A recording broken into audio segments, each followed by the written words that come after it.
de septiembre de 1804 en Corrientes. Hoy, 200 años después, conoceremos la historia de este hombre que se crió en la indigencia y que con solo 35 años marcó una de las páginas más gloriosas de la historia correntina. Genaro Berón de Astrada nace un 19 de septiembre, una fecha muy emblemática del año 1804. Es una figura que desde sus orígenes, de su nacimiento, prácticamente comienza a demostrar lo que sería su vida a lo largo de esa corta edad, de ese corto tiempo, ¿no?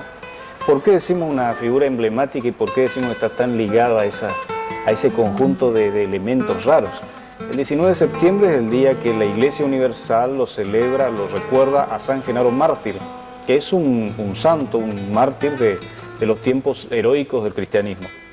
Genaro Berón de Astrada nace ese día, se llama así precisamente Genaro por ese día, y curiosamente sus padres, que son Juan Vicente Berón de Astrada y María Paula Camelo, son los padrinos de bautismo de quien lo precedió, que fue Genaro Perú Gorría, otro prócer correntino. Los padrinos de Genaro Berón de Astrada serán a su vez los padres de Perú Gorría. Primera coincidencia. Segunda coincidencia, ambos Genaros, o tercera coincidencia si partimos del hecho inicial, ambos Genaros van a morir así trágicamente en el martirologio por las luchas, por lo que creían.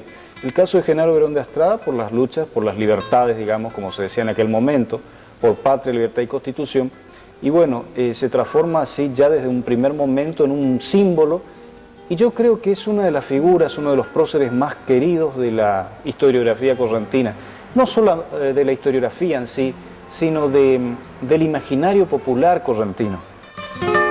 José Genaro Perú Gorría fue gobernador de la provincia también, era 12 años mayor que Genaro Berón de Astrada. Vivían las dos casas pegadas una a la otra sobre el río, sobre la calle llamada Primera entonces, que es actualmente la calle Plácido Martínez, que da al río, de modo que también seguramente habrá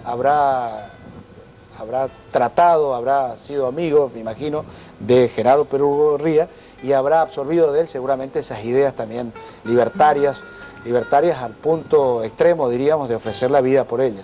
Recordemos que Berón de Astrada forma parte de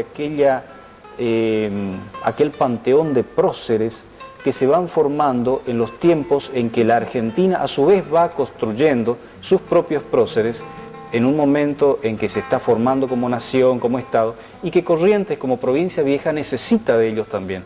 Bueno, la figura de Berón de Astrada, como la de Ferré, como la de Perú Gorría, son de esos primeros próceres. Berón de Astrada nace por supuesto en el 4 y crece durante toda la época del primer gobierno patrio, por decir así, a partir de 1810, y durante todos los 10 años que duró, o más, que duró la invasión, la dominación artiguista en Corrientes. Se educó, como todos los jóvenes de familia acomodada de la época, acomodada entre comillas, porque sabemos perfectamente a partir de Mantilla que nuestra sociedad ha sido desde el comienzo una sociedad muy pobre, muy orgullosa, pero de escasos medios económicos. Se educó en la escuela que llevaba adelante Fray José de la Quintana, que funcionaba en el mismo edificio del actual convento de San Francisco, y recibió la misma educación que sus contemporáneos famosos, como por ejemplo los generales Juan y Joaquín Madariaga, que fueron sus absolutos coetáneos, Tiburcio, Rolón, que fue unos años menor, en fin. Los Berón de Astrada eran también señores terratenientes, tenían sus campos y tenía su ascendencia entre, ¿no es cierto?, la peonada y otros hacendados. Por algo llegó al cargo que tuvo, ¿no es cierto? Es una figura que va a ir construyendo su vida con mucho esfuerzo, con mucha dedicación, a partir del momento mismo en que su familia queda en la pobreza.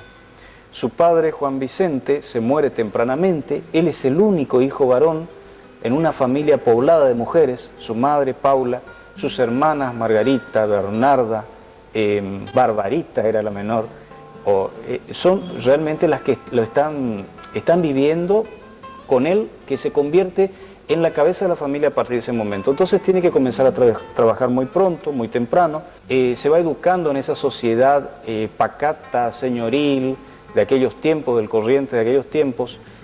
Hay un tiempo en que se pierde la vida de Berón de Astrada, que son sus años mozos, cuando va a Buenos Aires, no se sabe exactamente a qué, regresa después, ingresa a las milicias correntinas, e indudablemente el momento culminante del paso a la inmortalidad de Berón de Astrada es a partir del momento aquel en que lo eligen para ser gobernador de Corrientes, y que de ser simplemente un gobernador pasa a convertirse en un elemento, en un prócer, en un símbolo de la lucha por la libertad, cuando se declara la guerra contra Rosas y él comanda lo que se llama el primer ejército libertador correntino, un ejército que se va a batir con su propio gobernador, con él mismo, con Genaro Berón de Astrada al frente, el 31 de marzo de 1839, donde finalmente se ve inmolada la figura de Berón de Astrada, donde cae la figura, donde se muere el prócer, este hombre de escasa edad, en un momento en que realmente está uniendo su vida con la de Corrientes. Yo creo que ese es el momento trascendente de la vida de Genaro Berón de Astrada, sobre todo por el hecho de que lo eligen gobernador pensando que lo van a poder manipular, y de pronto este joven gobernador va a demostrar que tiene sus ideas propias, buenas, equivocadas, con errores, con aciertos, con miedos o no, pero resulta ser que se enfrenta a todo un poder, y teniendo la oportunidad de irse de ese campo de batalla con vida, ayudado, no se va, se queda, se muere, se inmola.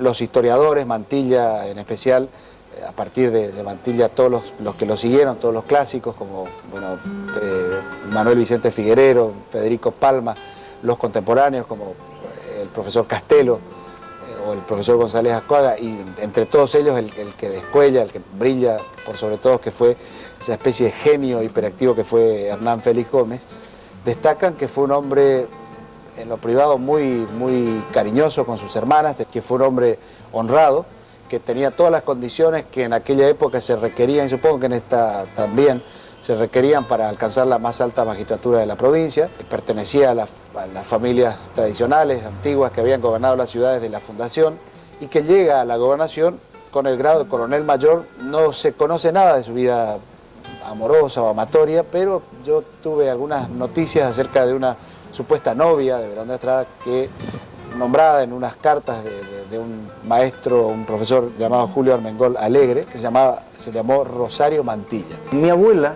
que era sobrina bisnieta de Berón de Astrada, nunca lo dejaba de recordar, y eso que mi abuela no lo conoció, no dejaba de recordar, digamos, las anécdotas familiares. Y hay cartas que lo confirman.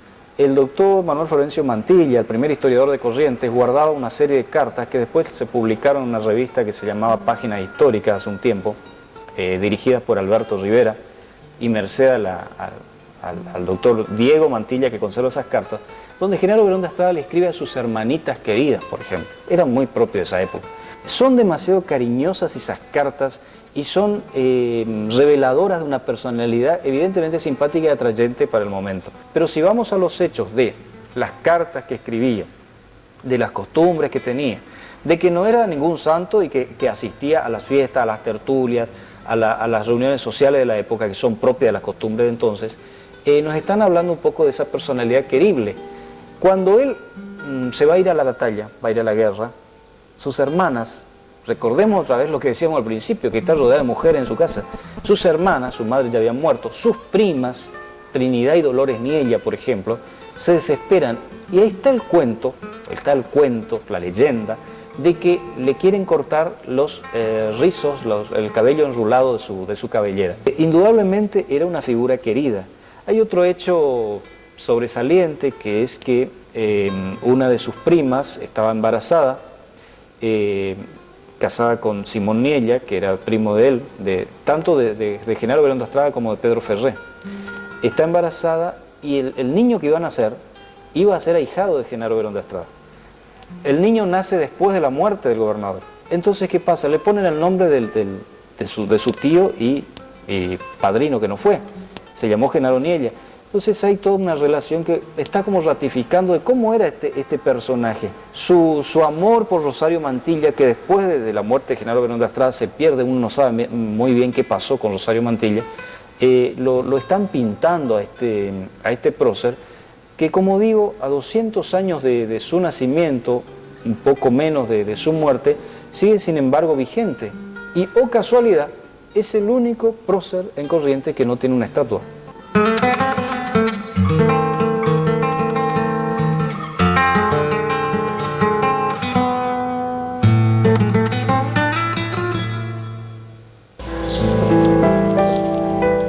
1837, Genaro Berón de Estrada fue elegido gobernador de Corrientes.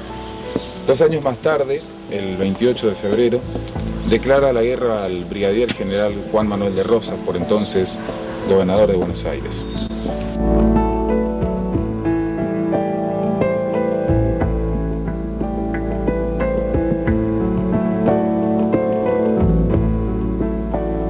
Con la batalla de Pago Largo, ocurrida el 31 de marzo de 1839, Berón de Estrada se levanta contra la tiranía, contra la soberbia y defiende con sangre la identidad del pueblo correntino. Cuando sube al gobierno de Corrientes, apoyado por Ferré, apoyado por los jerarcas de ese momento, piensan que va a mantener la política de acuerdos, de alianza, de pacificación, una política tutelada, si se quisiera así, con el gobierno central de Juan Manuel de Rosas en Buenos Aires. En un primer momento todo hace suponer que sí.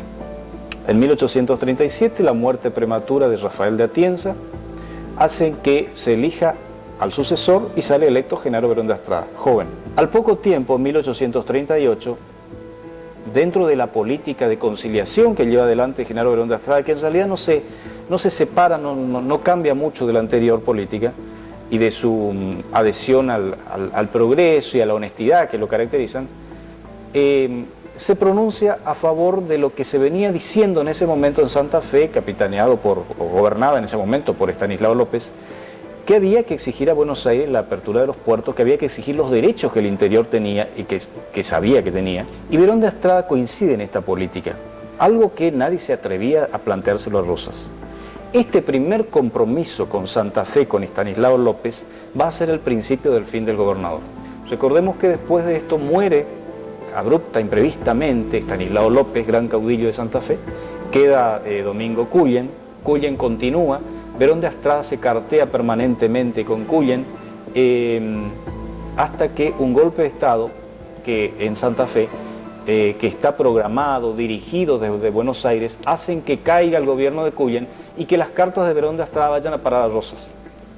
Rosas le hace saber a Berón de Estrada que sabe, mejor dicho, le hace saber que él está al tanto de que Berón de Estrada estaba, no sé si conspirando, o por lo menos estaba en la oposición. No era un gobernante sumiso ni adicto al gobierno de Buenos Aires. Entonces, ahí viene un poco el apresuramiento de Corrientes. Declarar la guerra a Rosas. Declarar la guerra al gobierno de Buenos Aires. Y se realiza esto, se declara la guerra. Berón de Estrada no era político, pero sí tenía un profundo sentimiento, ¿no es cierto?, un profundo amor por su tierra. Estábamos viviendo la época del romanticismo, es decir, los escritos, las novelas que venían de Europa, sobre todo de Francia, ¿no es cierto?, exaltaban ese amor por la patria. La Revolución Francesa, la guerra napoleónica, la lucha por la unificación de Italia, todo eso de alguna manera, ¿no es cierto?, contagiaba al criollo.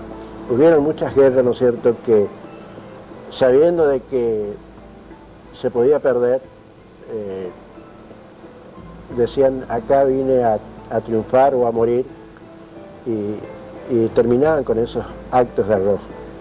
El mismo Artigas, su lucha contra el imperio del Brasil era prácticamente una guerra perdida, y sin embargo nunca bajó los brazos y hasta el último momento combatió contra Brasil y contra Buenos Aires, que no es poca cosa. La figura de Berón de Estrada está, por decir así, contrabalanceada en mi novela y en la historia, objetivamente, por la figura de Ferré, de Pedro Ferré. Pedro Ferré dice en sus memorias: yo formé a esta provincia, y en realidad no se jactaba, no estaba mandándose la parte. En realidad don Pedro Ferré organizó la provincia de Corrientes desde su formación a principios de la década del 10. Pedro Ferré era todo lo contrario de Berón de Estrada, no era militar, por empezar, era un político muy avesado que batalló, luchó contra Rosas porque entendía que la política rosista perjudicaba enormemente a Corrientes. Durante los 30 años que duró el gobierno de Rosas, o durante toda la época en que Rosas estuvo en el gobierno, lo venció, fue parte de la batalla de Caseros, tuvo lugar en el año 52, el 3 de febrero. Él había construido las balsas que cruzaron al ejército libertador de Entre Ríos a Santa Fe, y finalmente fue constituyente del 52, fue uno de los que juró, o no llegó a jurar, pero fue diputado constituyente por la provincia de Catamarca en la Constitución del 52, después fue electo senador por la Constitución del 52, de modo que fue un hombre que verdaderamente triunfó en sus anhelos, quizá mucho más inteligente, mucho más astuto que todas estas personas que murieron en Pago Largo. Ferré también tuvo la inteligencia suficiente como para hacerse asesorar y acompañar por grandes militares de la época, sabiendo él, conociendo su limitación de que no tenía conocimientos militares. Luego del desastre de Pago Largo, Ferré acompañó, o por decir así, instó a grandes generales como el general Paz y el general Lavalle para luchar contra Rosas desde Corrientes. Hay una frase de Berón de Astrada que es muy curiosa. Cuando sabe que se va ya a la guerra, porque se ha declarado la guerra, se fija incluso el enfrentamiento que se va a producir el 31 de marzo del 39, él le dice, Genaro Berón de Astrada le dice a quien se consideraba su novia en ese momento, que era Rosario Mantilla: sabrás, le dice, que si no me muero en el campo de batalla, no sé qué va a pasar si no moriré en mi despacho.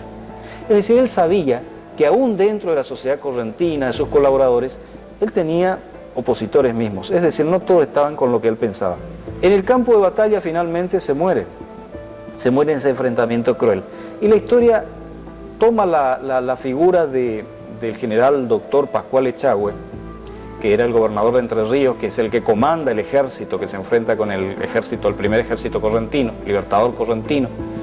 Pero en realidad quien está detrás de la muerte de Genaro Berón de Astrada es Urquiza, Justo José Urquiza, que es un gran militar, que es quien va a tomar las banderas derrotadas en Pago Largo años después en Caseros, pero que sin embargo toda la historia lo ha indicado indudablemente como el principal responsable de la hecatombe, de la matanza de Pago Largo, porque eso no fue solamente una derrota, fue un derramamiento de sangre en muchos casos inútil y terrible y feroz. Indudablemente a Genaro Berón de Astrada la muerte que le esperaba allí estaba más que escrita, estaba decidida. Hay otro hecho trascendente que realmente destacamos acá, otro hecho curioso. Cuando está conduciendo su ejército, bajan en Goya, van caminando por las calles de Goya, que era una pequeña villa en ese momento, se faenaban las calles, y al pasar precisamente por un charco de sangre, el caballo de Berón de Astrada pisa ese charco de sangre y las gotas de la sangre salpican la casaca blanca del gobernador. Entonces él se da cuenta de esto y lo mira a su compañero que iba junto a él, que era Gregorio Pampín, y le dice: si yo fuera un romano, me volvería, porque este es un mal presagio. Evidentemente, esas cosas del destino, ¿no?, hacen que realmente este sea el presagio de lo que ocurriría apenas unas horas después con la propia vida de este joven gobernador. Cuando esto se produce, Corrientes tiene que adherirse, conocida la derrota, Corrientes tiene que adherirse al nuevo orden de cosas, a tal grado que llega a declarárselo al difunto gobernador traidor y fratricida, a tal grado. Y ojo que en esto tenemos que encontrar incluso la figura de Pedro Ferré. Es lo que un poco llama la atención y decimos, ¿cómo? Si Pedro Ferré fue uno de los que lo impulsó, que era uno de los caudillos, podría decirse entre comillas, de Corrientes, impulsó la llegada de Berón de Astrada al gobierno, ¿cómo es posible que ahora esté amparando, digamos, o esté de acuerdo con esta nueva política? Y hay que reconocer que la política tiene muchas aristas y que en ese momento a Corrientes le convenía callarse, adherirse e incluso criticar ferozmente la figura o la memoria de su gobernador muerto y de todos aquellos que colaboraron en la batalla de Pago Largo. Esto no va a seguir así por mucho tiempo. El 6 de octubre de ese mismo año de 1839, un golpe de Estado derrocará al gobierno provisorio rosista y Corrientes volverá a ser la rebelde o la predilecta del sacrificio, como lo llama el poeta, ¿no? Berón de Astrada, tal vez, como se inmoló en Pago Largo, como un militar, ¿no es cierto?, a pesar de la derrota, pasa a la inmortalidad, cosa que no es muy frecuente en las historias. Siempre las historias buscan los generales vencedores. Sin embargo, los correntinos le rendimos el mayor de los homenajes a alguien que fue derrotado, pero que inclusive derrotado salió victorioso.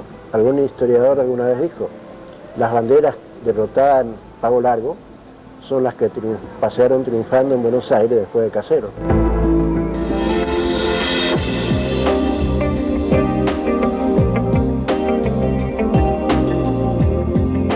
Lo que hago es tratar de indagar en la psicología de los personajes. En realidad Borges decía que la novela es siempre de curso psicológico. Entonces me interesó sobre todo reflexionar un poco acerca del modo de ser de los correntinos. En realidad todo historiador, toda persona que intenta investigar sobre el pasado de la ciudad o del lugar donde vive, indudablemente está tratando de averiguar también un poco sobre sí mismo, de dónde venimos, quiénes somos. Nuestra identidad está formada por nuestro pasado.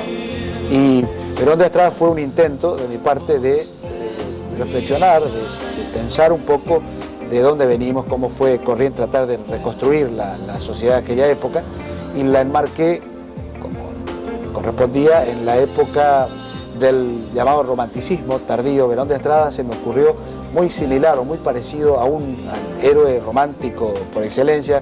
Pensemos, por ejemplo, en Lord Byron, un poeta romántico inglés que murió en Grecia luchando por la liberación, una revolución, luchando por la liberación de Grecia.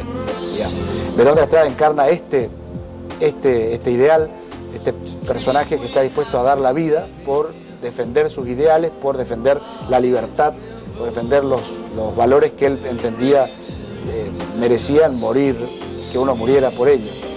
De modo que un personaje rayano en la temeridad, digamos. En realidad, durante muchos años, en la época inmediata posterior a su muerte, trató de borrárselo de la historia, se lo trató de olvidar, en realidad, porque la batalla de Pago Largo fue, como lo describen los historiadores, un verdadero desastre, donde murieron 3.000 personas y donde cada una de las familias de la ciudad, de toda clase social y de toda índole, perdió un hijo o un hermano o un esposo, y entonces sumió a la ciudad, a la provincia, en un verdadero caos durante todo el año subsiguiente.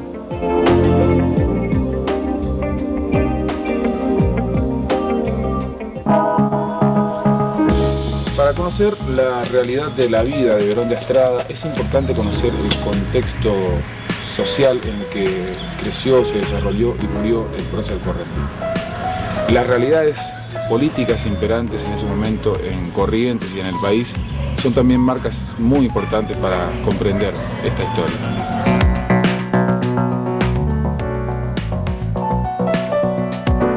En el orden provincial creo que es muy importante destacar.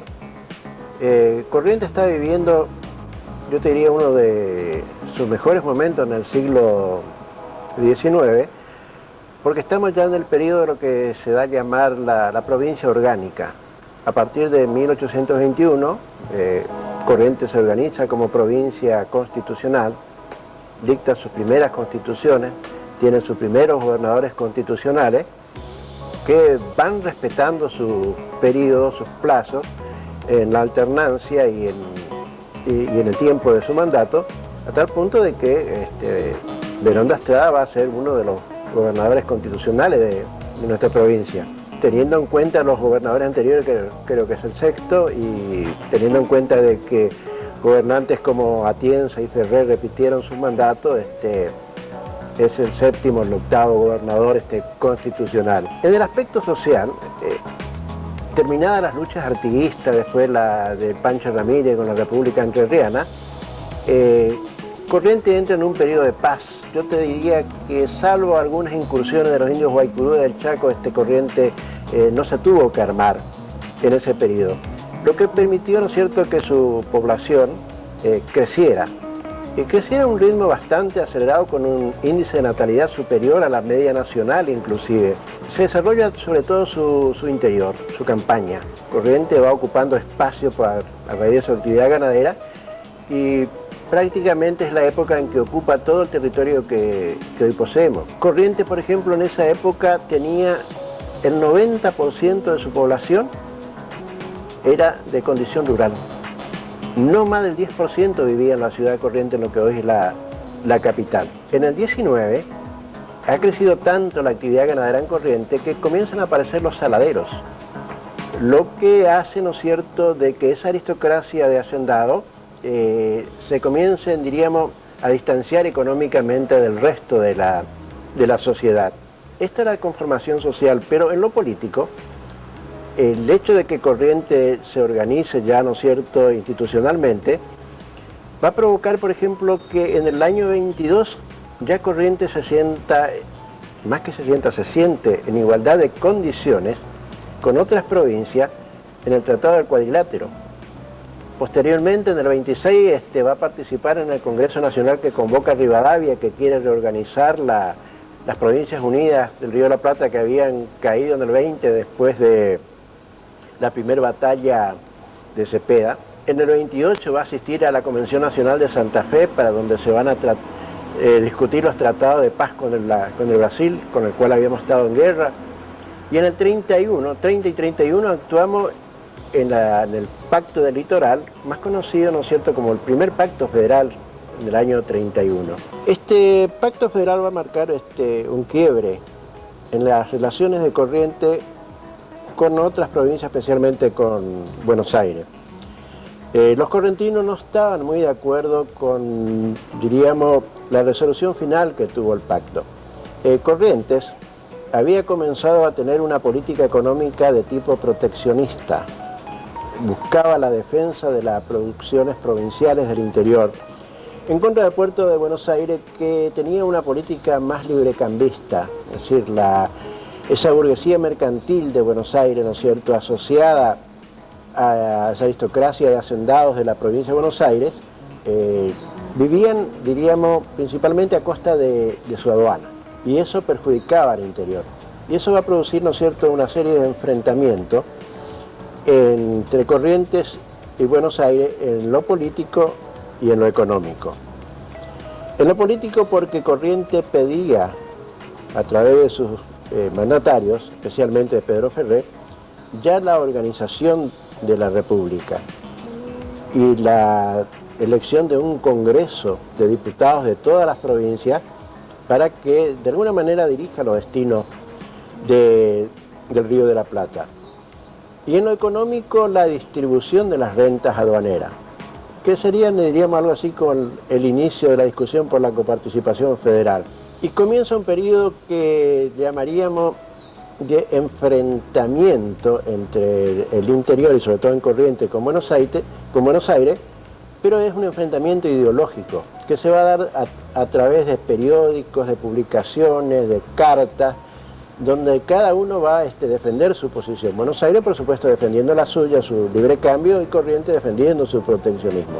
Esto se va a ir prolongando hasta el año 38, en que termina ese periodo de enfrentamiento ideológico, y en el 39, con la batalla de Pago Largo, va a comenzar lo que se va a denominar el del enfrentamiento bélico. Después de Buenos Aires, Corrientes tenía más habitantes, más territorio afirmado que Santa Fe y que Entre Ríos. Por eso, si nosotros tenemos que después analizar el porqué de Pago Largo, las cuestiones son más profundas. Hay cuestiones económicas y hay cuestiones que no atañen solamente a Corrientes y a Buenos Aires. Inglaterra y Francia están en plena revolución industrial y están peleando por colocar sus productos en el Río de la Plata. Una nueva ideología se comienza a imponer en el Río de la Plata a través del liberalismo y del romanticismo, pero sobre todo aparece la masonería, que va a tener también un papel importante.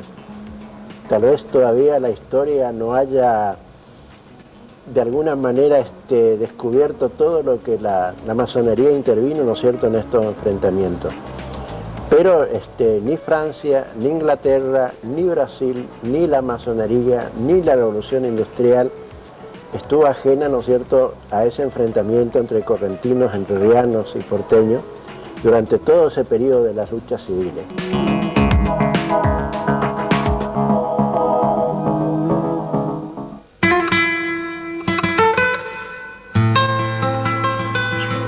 Genaro Berón de Astrada y Pedro Ferré fueron dos protagonistas excluyentes de la historia correntina de principios del siglo XIX. Entre los dos coinciden en fundar y desarrollar una logia masónica, Constante Unión, que según los historiadores sería fundamental y determinante para cada una de las decisiones que tomaron por ese tiempo.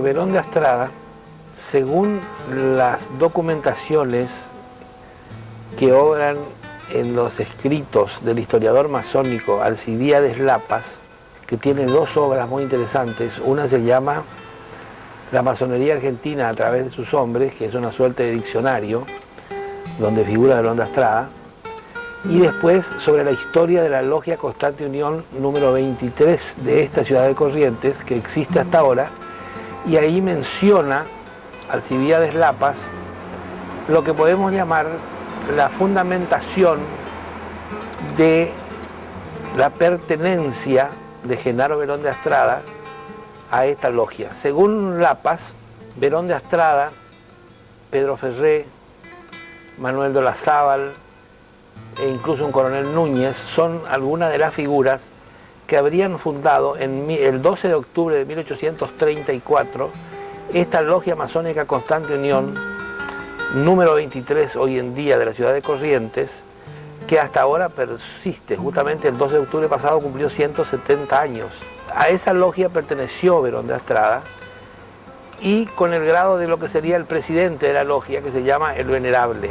Esto no está, diríamos así, como diríamos, comprobado fehacientemente por una documentación, pero sí lo explica Lapas en su obra, en cartas que Manuel de Olazábal le remite al general Mitre, ya él muy anciano, le cuenta cómo fue la fundación de la logia y le hace referencia a estos personajes que yo te he mencionado, que además había otros de la época. En la sede, diríamos, de la logia actualmente está el retrato de Genaro Berón de Astrada, porque es tenido como reconocido, diríamos así, por el uso y la costumbre, como el primer presidente y fundador de ella. En esa época, pertenecer a la logia, como hasta ahora, incluso te digo porque la masonería es una institución filantrópica que tiene intereses comunes a sus miembros, significaba ser un amante de la libertad, como realmente lo fue Berón de Astrada, y como lo plasmó, y eso es una cosa muy interesante que yo quiero rescatar, como quedó plasmado en la Constitución de 1838, que nunca se pudo llevar a cabo, mejor dicho, que nunca fue puesta en vigencia, porque lamentablemente después sobrevino Pago Largo. Y en esa Constitución, en su primera parte, donde se recogen los derechos del hombre y del ciudadano, están citadas, ¿no es cierto?, los derechos que tienen los ciudadanos, que son precisamente los derechos a la libertad, la seguridad, la propiedad y una serie de anhelos, diríamos así, muy propios de los que la masonería sustenta. La masonería se basa en tres, diríamos así, fundamentales ideas: libertad, igualdad, fraternidad, ciencia, justicia y trabajo. Y esto está plasmado en esa Constitución muy bien en la primera parte, que cuando se habla de cómo tiene que ser un ciudadano, dice, por ejemplo, un hombre tiene que ser un buen ciudadano, un buen padre, un buen hijo, un buen esposo y un buen amigo. Y todo eso está plasmado en la Constitución, y según todas diríamos así, las referencias que se conocen, esto fue hecho a inspiración de Berón de Astrada.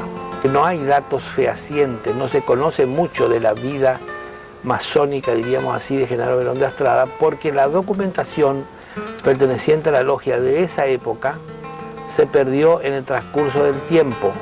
Recién hay una documentación fehaciente de a partir más o menos de 1856 o 57, donde se hace referencia a la existencia previa de la logia que estaba antes. Porque ¿qué ocurre? Cuando Berón de Astrada muere, la logia entra en un periodo de silencio, podríamos llamarle, ¿no es cierto? Entonces, podríamos decir de alguna manera, la logia cierra sus puertas y sus integrantes, como fueron perseguidos, ya empiezan a ganar de nuevo el poder los enemigos, digamos, los enemigos de la gente que había estado con Berón de Astrada.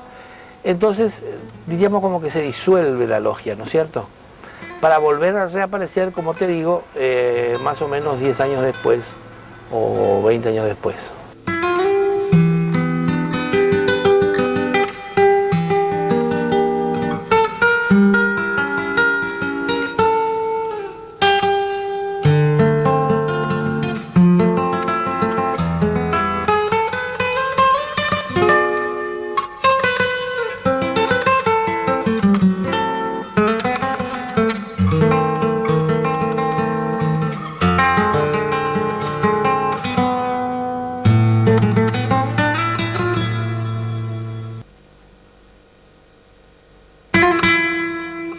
La masonería es una sociedad secreta cuyos miembros, agrupados en logia, practican la fraternidad y la ayuda mutua.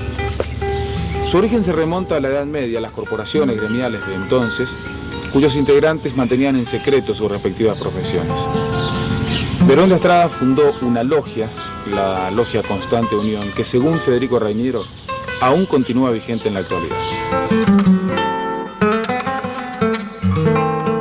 Otro tema muy interesante que tiene que ver con esto, es una deducción personal. Cuando Berón de Astrada es nombrado gobernador, porque en un primer momento, a la muerte de Atienza, Berón de Astrada es nombrado gobernador, diríamos así, de manera provisoria. Entonces, pero él, antes de asumir en propiedad, pide un plazo de 6 días para reflexionar, dicen.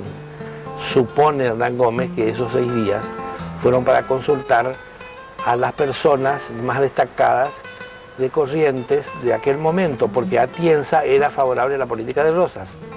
En cambio, ya Berón de Astrada se supone que iba a consultar a la gente más expectable, diríamos así, de Corrientes del momento, para ver cómo iba a seguir la política. Eso ya es una apreciación de Hernán Gómez, cómo iba a seguir la política de ahí en adelante, que ya se suponía, dice Castelo, que su política iba a ser contraria a la de Rosas.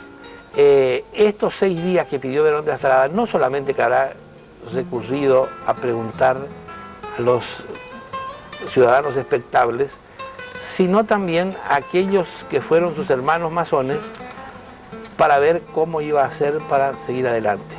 Esa es una deducción mía después de haber leído algunas notas, precisamente de Alcibíades Lapas, en algunos de sus escritos. Cuando se inicia la creación de la logia, Berón de Astrada tenía efectivamente 30 años, si estamos de acuerdo con las referencias que nos dan. Y efectivamente era un hombre joven, y a los 26 años Berón de Astrada ya estaba formando parte de las milicias, digamos así, correntinas, de los ejércitos de la provincia. Las dos cosas más importantes de la época de Berón de Astrada son no solamente su declaración de guerra rosa, sino muy especialmente la Constitución. Dice, por ejemplo, que el gobierno es instituido para garantir al hombre el goce de los derechos naturales e imprescriptibles, y esos derechos son la libertad, la seguridad y la propiedad. ¿Y qué es la libertad para esta Constitución? La libertad es la facultad que tiene todo hombre de hacer lo que no perjudique a los derechos de otro. Ella tiene por principio la naturaleza. Y después, más adelante, se habla a las obligaciones de los ciudadanos y de la sociedad, dice que todos los deberes en general del hombre y del ciudadano se derivan de estos dos principios grabados por la naturaleza en todos los corazones. No hagáis a otros lo que no querrás que se os haga. Haced constantemente a los otros el bien que querrás que se os hiciere. Ninguno es buen ciudadano si no es buen hijo, buen padre, hermano, buen amigo, buen esposo. Y ninguno es hombre de bien si no es libre y religiosamente observador de las leyes. Estas declaraciones reflejadas en la Constitución traducen mucho, yo te diría muchísimo, del espíritu masónico que reinaba entre estas personas. La Logia Masónica Constante Unión número 23 sigue existiendo hasta ahora y sigue funcionando en un local de la calle San Martín. Y hasta ahora tienen personas que pertenecen a ella. Yo tengo, por suerte, mucha buena amistad con mucha gente de esa pertenencia y escribí un trabajo sobre la historia de la logia, publiqué en los diarios y después lo presenté en un encuentro de geohistoria y entonces tuve oportunidad de acercarme y conocer bastante acerca de ella.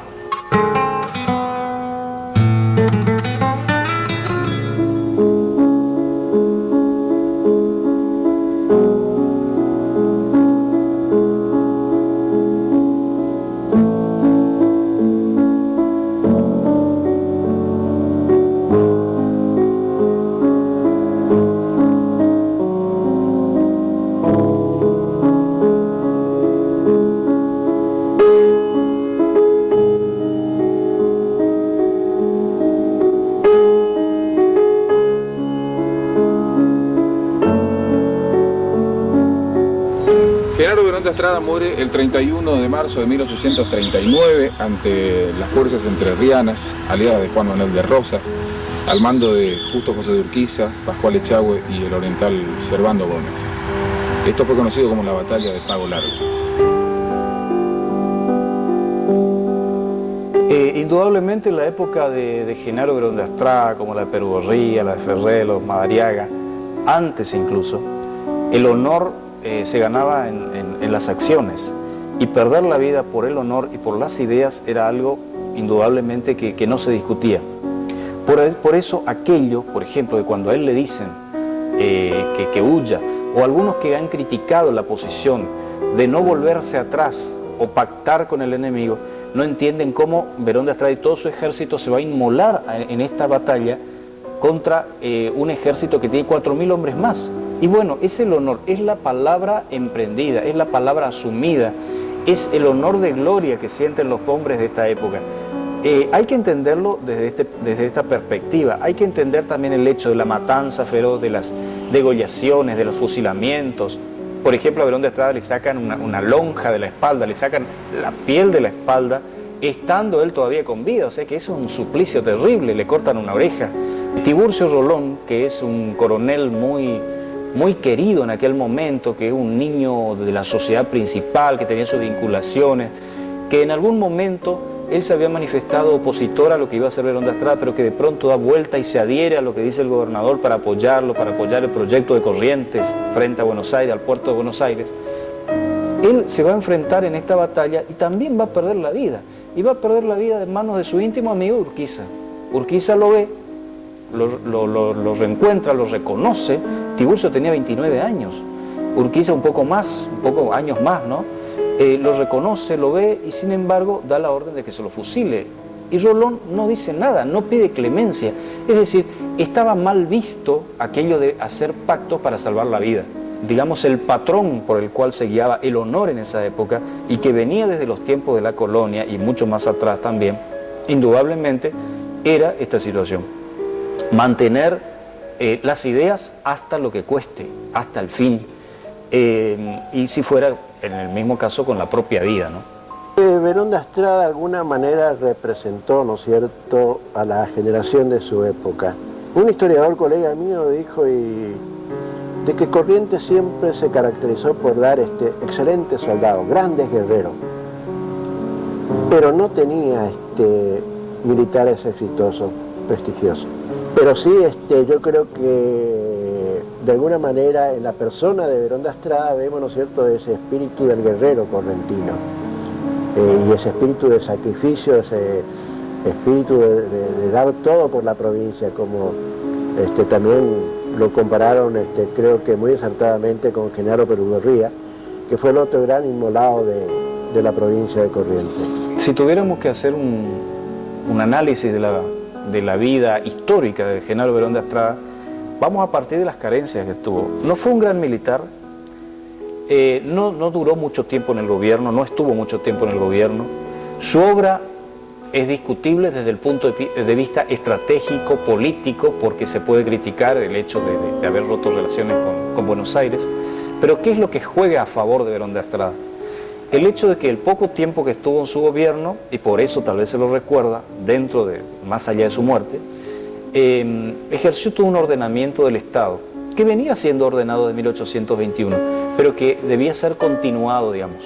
Si tuviéramos que compararlo con otros coetáneos suyos, contemporáneos suyos, indudablemente es pequeña, porque Pedro Ferrer fue un estadista, fue un gran gobernante, gobernó mucho más tiempo y, como digo, fue un estadista, es decir, armó toda una situación de gobierno y su sello impregnó a Corrientes en esa época. Si tuviéramos que enfrentarlo con figuras como la del mismo Estanislao López o Quiroga, tal vez, que es un poco anterior, la de Genaro Berón de Astrada no es la de un caudillo, no es la de un gran militar, no es la de un gobernante que estuvo mucho tiempo, pero lo poco que hizo, y coronado por esa muerte sangrienta en la cual se destacan los valores y los ideales que él defendió, eso hace que sea trascendente. Entonces, en conclusión, ¿qué es lo que hace que hoy lo recordemos? Indudablemente la defensa de sus ideas en ese momento y de haber plantado, no sé si sabiendo que iba a tener prolongación en el tiempo, de haber plantado la idea de patria, libertad y constitución, que no era otra cosa que exigir la constitución para el país. Si hay algún personaje sobre la cual todos los historiadores pusieron sus miras, fue sobre Berón de Astrada. Posiblemente sea el personaje más estudiado, ¿no es cierto?, más conocido. Berón de Astrada no es un personaje que salió así al azar. Él representa una generación, representa una época, representa un espíritu, representa una manera de ver las cosas, de interpretar, ¿no es cierto?, cómo hacer la política. Algo que también llama la atención, cuando el país se constituye, se organiza constitucionalmente desde el 53, y el general Justo José Urquiza, antiguo verdugo de tantos correntinos, se sienta en el sillón de Rivadavia, ¿qué hace? Le otorga una pensión vitalicia a las hermanas de Genaro Berón de Astrada, que no tenían lo que hoy llamaríamos una jubilación siquiera de privilegio por haber sido hermanos de un prócer, y que vivían, digamos, de lo poco que les había quedado. Esta pensión vitalicia la van a gozar sus hermanas hasta el fin de sus días. ¿Qué nos está diciendo? Que a pesar, digamos, de haber tenido un gobernador en la familia, en ese corto lapso de tiempo ni siquiera no usaron las influencias para, digamos, asegurarse su futuro. Pero hoy día eso nos parece extraño. Y yo creo que es eso lo que un poco se recuerda, se valora por allí, se destaca, ¿no? Lo que hay que valorar de Berón de Astrada, creo yo, es su defensa de la libertad, su amor infatigable, diríamos así, interminable por la libertad del hombre, por la libertad del ciudadano, que lo lleva a ir a luchar, y yo creo que lo lleva a ir a luchar en inferioridad de condiciones, aún sabiendo que iba a la muerte, o que iba a perder por lo menos. Y hay que rescatar eso, que lo digo yo ahora, y lo dijo Bartolomé Mitre ya en 1878, cuando escribió el de Cocoajacatú, donde hablaba de cómo Corrientes pagó largo por su amor y su defensa a la libertad. Entonces, eso es lo que hasta ahora tenemos que valorar y rescatar. Los Berón de Astrada y sus correntinos fueron a defender la libertad. Y ahí empieza el camino que nos va a llevar después a nuestra organización nacional. Ahí empieza el camino que nos va a llevar a Caseros y finalmente a la organización nacional. ¿Qué encontramos en Berón de Astrada? Encontramos una especie de encarnación, de encarnadura humana de valores muy altos. Un hombre íntegro, un hombre honrado, fue uno de los personajes de la historia más, así como San Martín en la historia nacional, Berón en la historia de nuestra provincia fue uno de los hombres más estudiados, es uno de los hombres más estudiados, más indagados por los historiadores.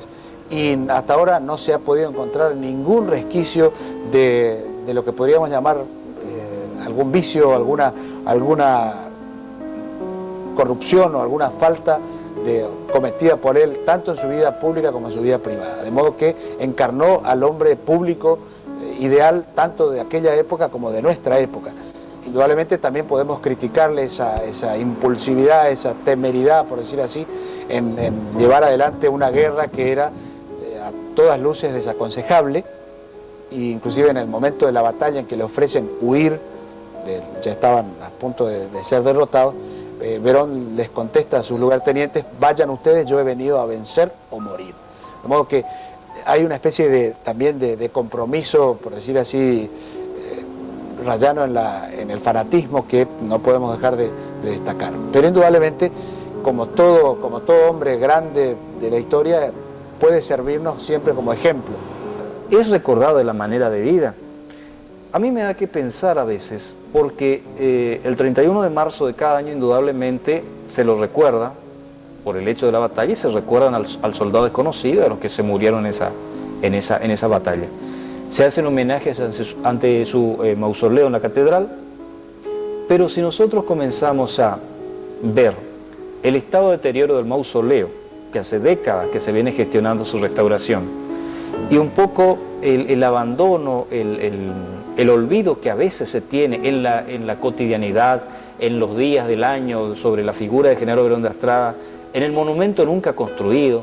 Todo esto nos hace pensar si realmente lo recordamos a diario o es una de esas figuras que están como símbolos, que son queribles, que están allí, que nadie las mueve, pero que sin embargo el común del correntino hoy día, o de las generaciones nuevas, a veces no saben, no lo recuerdan de la manera debida, ¿no? Lo lamentable en estas cuestiones es que muchas veces la historia no es enseñada, no es contada a nuestros hijos y corremos el riesgo de que esos ejemplos se pierdan, o que el conocimiento de estas personas realmente tan interesantes se pierda. Los romanos decían que uno deja de existir, uno muere realmente en el momento en que alguien ya no lo recuerda más. La historia siempre se escribe desde el presente y para el presente. Y cada presente tiene interrogantes diferentes a las generaciones que le precedieron. Es decir, que esta generación que hoy está viviendo tiene otras cosas que preguntarle a Berón de Astrada. Y yo creo que es la obligación del historiador, ¿no es cierto?, atender a esas demandas de las generaciones actuales para mostrarle realmente quién fue Berón de Astrada. Y creo que en esos nuevos interrogantes, en esas nuevas respuestas, Berón de Astrada va a aparecer, ¿no es cierto?, en toda su magnitud.